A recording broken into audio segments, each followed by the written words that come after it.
నమస్తే. గుంతకల్ అనేసి ఒక ఊరుంది అనంతపురం దగ్గర. ఆడికెళ్ళి రైల్వేస్‌లో పనిజేసే ఒక మెకానిక్ మన దగ్గరొచ్చిండ్రు. ఏం ప్రాబ్లమ్‌తోటొచ్చిండ్రో తెలుసా? ఆయన వచ్చి ఏమంటుర్రు, బరువు లేపాలి నేను చాలా. నాకు అది అయితలేదు. నడుము భాగంలో ఫుల్ నొప్పి అయితుంది. దాంట్లో ఏమైతుందంటే నేనేమైనా బరువు ఎత్తినా అనుకోండి, నా అరికాల్లో తిమ్మిర్లు, మంటలు స్టార్ట్ అయితున్నాయి. ఎక్కువసేపు నిల్చుంటే కూడా మంటలు ఏమో ఎక్కువైతున్నాయి. కాళ్ళు మొత్తం లాగుతుంది. పడుకున్నప్పుడేమో చీమలొచ్చి కాళ్ళని కరిచినట్టు అవుతుంది.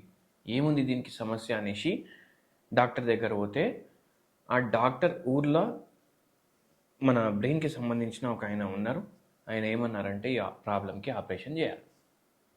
ఇప్పుడు ఆ ఆపరేషన్ అయితే నేను చేయదలుచుకోలేను. ఎందుకంటే ఆయన ఏమన్నారంటే ఆపరేషన్ తర్వాత ఏమన్నా అవ్వచ్చు.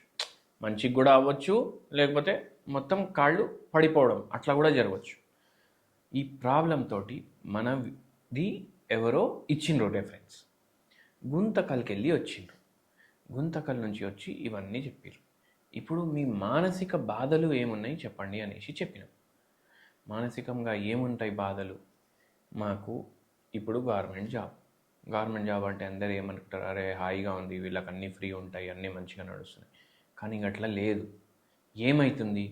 ఏమవుతుందంటే ఈయనకు ఎంత అయితే సంపాదన ఉంది మొత్తం ఖర్చు అయిపోతుంది. పిల్లలకి మంచి ఎడ్యుకేషన్ ఇవ్వలేకపోతుండు అనేసి అనుకున్నారు. ఎందుకు? పాప ఏమో మంచి కాలేజీలో బీటెక్ చేయాలి, ఇంకో బాబు ఉన్నాడు ఇప్పుడు ఇంటర్ ఉన్నాడు, పెద్ద కాలేజీలో వేస్తారు ఇంటర్లా, ఐఐటి కోచింగ్, ఎంసెట్ కోచింగ్, మళ్ళా జేఈ మెయిన్స్, జేఈ అవి అన్నీ ఉంటాయి.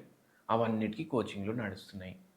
దానికి డబ్బులు, అంటే డబ్బులు, అంటే డబ్బులేమో సరిపోతలేవు. ఏం చేయాలనో అర్థమవుతలేదు. అయితే దానివల్ల నిద్ర డిస్టర్బ్ అవుతుంది. మళ్ళా దాని మీద నిద్ర వస్తలేదు. అదైతే చెప్పిన. అయితే మనం ఒకటి అడిగినాం, ఇవి అన్నీ అవుతున్నాయి కదా, ఏమైనా భయపడే కళలు వస్తాయా అనేసి అడిగినాం. అయితే అవును వస్తాయి. ఏం వస్తాయంటే, బావిలో నేను దుంకుతున్నా, కథం అక్కడికే కళ ఎండ్ అయిపోతుంది.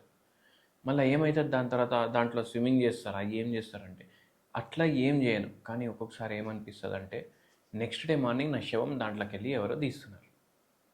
ఇట్లా ఆ పేషెంట్కి అనిపిస్తుంది.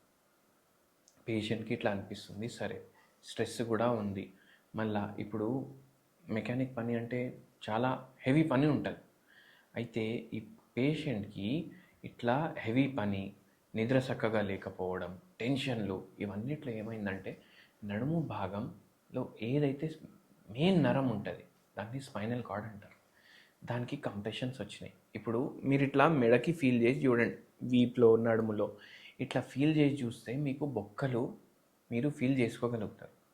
ఆ బొక్కలు ఎప్పుడు అయితే ఇట్లా హెవీ పని చేస్తాం కదా, ఒక్కొక్కసారి జరిగిపోయి ఏం చేస్తుందంటే, అది బొక్కకి ఇట్లా రంధ్రం ఉంటుంది, పైనకెళ్ళి కింద వరకు బొక్కలు ఉంటాయి, ఇట్లా రంధ్రం ఉంటుంది. ఈ రంధ్రం లోపల నుంచి స్పైనల్ కార్డ్ పోతుంది. దీన్ని పిసుకుతాయి. అవి పిసుకుతే ఏమవుతుంది? స్పైనల్ కార్డ్ అంటే నరంలో ఏం పాస్ అవుతుంది? కరెంట్ పాస్ అవుతుందా? సరిగా పాస్ కాదు. అట్లా అరికాల్లో మంటలు, అరిచేతిలో తిమ్మిర్లు, చక్కెర రావడం, ఇవన్నీ పేషెంట్కి స్టార్ట్ అయినాయి. ఈ పేషెంట్కి మనం ఏం చెప్పినామంటే, షాయి జీరా ఉంటుంది, నల్ల జీలకర్ర, ఇది మీరు ఒక 100 గ్రాములు, దాంతోపాటు వాము ఒక 100 గ్రాములు, దాంతోపాటు ధనియా గింజలు ఒక 100 గ్రాములు, ఇవి అన్నీ గ్రైండ్ చేసి ఒక డబ్బాలో పెట్టుకోవాలి. ఇప్పుడు డైలీ, ఇప్పుడు మీరు చాయ్ ప్రిపేర్ చేసుకుంటారు కదా, చాయ్ ఎట్లా ప్రిపేర్ చేసుకుంటారు? డికాషన్ ప్రిపేర్ చేసుకుంటే ఒక చెంచా వేసి బాయిల్ చేసి పెట్టుకుంటారు. ఇది కూడా అట్లా బాయిల్ చేసి ఒక చెంచా వాటర్లో, 1 గ్లాస్ వాటర్లో అది ఫిల్టర్ చేసుకొని డైలీ తాగాలి. ఇది తాగడం వల్ల ఏమవుతుంది? ఈ సిమ్టమ్స్ జర రిలీఫ్ అనిపిస్తుంది.